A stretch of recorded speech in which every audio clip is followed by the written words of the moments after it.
ओम नमः शिवाय। श्री शिवाय नमस्तुभ्यम। श्री गणेशाय नमः। प्रिय दर्शकों, सभी का हार्दिक स्वागत है मेरे YouTube चैनल शिव ही सृष्टि के आधार है। नमस्कार, मेरा नाम है मनीषा शर्मा।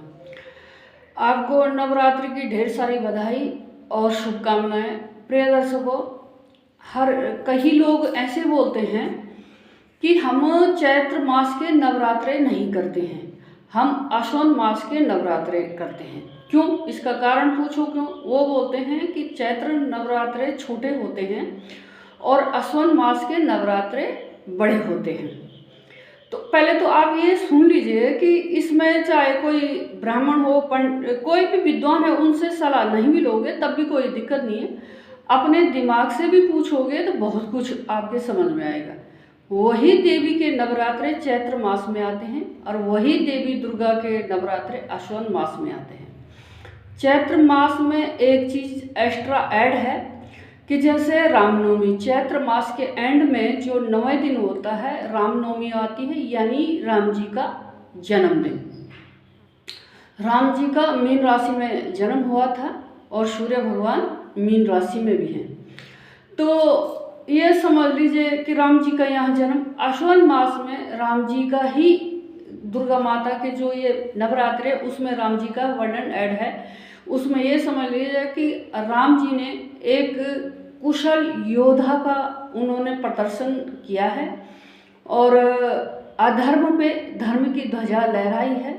और जगत में जितने भी पीड़ित थे, राक्षस या रावण जैसे मतलब राक्षस प्रवृत्ति के जो थे, तो वो उनसे भी मतलब अच्छे ऋषि मुनि या जो भी हैं, उन अच्छे मतलब जो भक्त थे, है ना, तो उनको क्या करा है, आज़ाद करवाया है और एक बुराई में अच्छाई की जीत हुई है।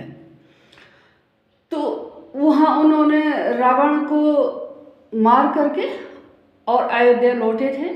इस पे नवरात्रे होते हैं और 10वें दिन में दशमी यानी विजयदशमी। तो विजयदशमी का मतलब होता है विजय। विजय माने जीत।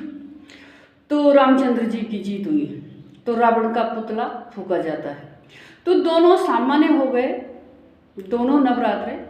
अब इसमें बड़ा क्या और छोटा क्या? दुर्गा पूजा उस समय देवी ना छोटी होती है ना कोई बड़ी होती। दुर्गा माता वो भी दुर्गे माते हैं, नव दुर्गों का रूप है और यहाँ भी देवी के 9 रूपों का ही पूजा और गुणगान होता है। यही हमारे वेद पुराण बोलते हैं।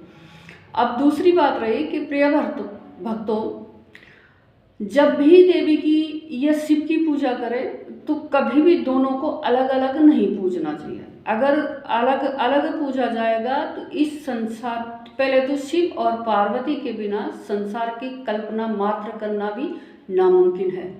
आप समझते हो, शिवलिंग का अर्थ बहुत बड़ा होता है। शिव और पार्वती का एक साक्षात स्वरूप है। और इस देख लीजिए कि हम इस संसार में जो जीव उत्पत्ति है वो सब कुछ शिव और पार्वती के ही आधार पे हुआ। अगर आप बहुत गहरे ज्ञान में जाएंगे तो ये संसार भी शिव पार्वती से ही उत्पन्न है। इसके लिए आप चाहो तो बहुत अलग से वीडियो बना दूंगी, लेकिन आपको बहुत जल्दी में।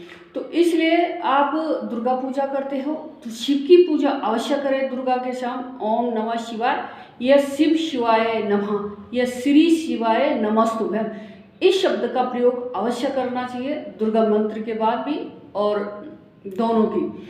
तो शिव की पूजा उतनी, चाहे आप दुर्गा में चाहे मासिक शिवरात्रि करते हो या फागुन की शिवरात्रि या फिर सावन के महीने में, तो शिव देवी मतलब शिव और पार्वती को अलग नहीं पूजा जाता है, एक ही हैं। अगर आप शिव की पूजा करते हैं, शिव के भक्त हैं, तो माँ पार्वती आपकी अवश्य रक्षा करती है। शिव और पार्वती से ही संसार उत्पन्न है, सारी देवी देवता ये पृथ्वी कहते हैं। शिव बहुत बड़ी चीज होती है ना। तो जैसे विष्णु भगवान के अनेक अवतार हुए, सभी अवतारों में शिवलिंग की पूजा की गई। क्यों की गई ये तो आप समझते होंगे। और जब शिव पार्वती से संसार उत्पन्न होगा तो अपने आप ही समझिए सुप्रीम तो है ही, सुप्रीम है जभी तो ये बात होगी। तो मैं यही कहना चाहती हूँ कि अपने नवरात्रे अच्छे संपन्न कीजिएगा। माँ को शिव के बिना अलग न करें और शिव को पार्वती के बिना अलग न रखें, दोनों को साथ रखें तो आपका जोड़ा भी साथ रहेगा। और मेरी आप लोगों के ऊपर सभी सनातनियों को अपनी आशीर्वाद देती हूँ। भगवान शिव और पार्वती से प्रार्थना करती हूँ सभी का जीवन मंगलमय हो, सौभाग्यशाली हो।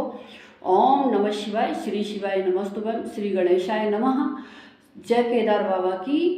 अगर आप जेंट्स हैं तो अपना व्यक्तित्व तो ऐसे प्रस्तुत करो हर लेडीज आपके साथ में सुरक्षित महसूस करे, और अगर आप लेडीज हैं तो अपना व्यक्तित्व तो ऐसे प्रस्तुत करो हर जेंट्स आपको माँ और बहन का सम्मान दे।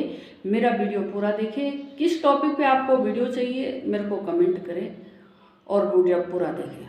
मैंने ये वीडियो इसीलिए बनाई कि बहुत से लोग छोटे नवरात्रे और बड़े नवरात्रे बोल देते हैं, तो प्लीज़ आप एक सच्चे सनातनी हो तो ऐसे शब्द आपको शोभा नहीं देते हैं।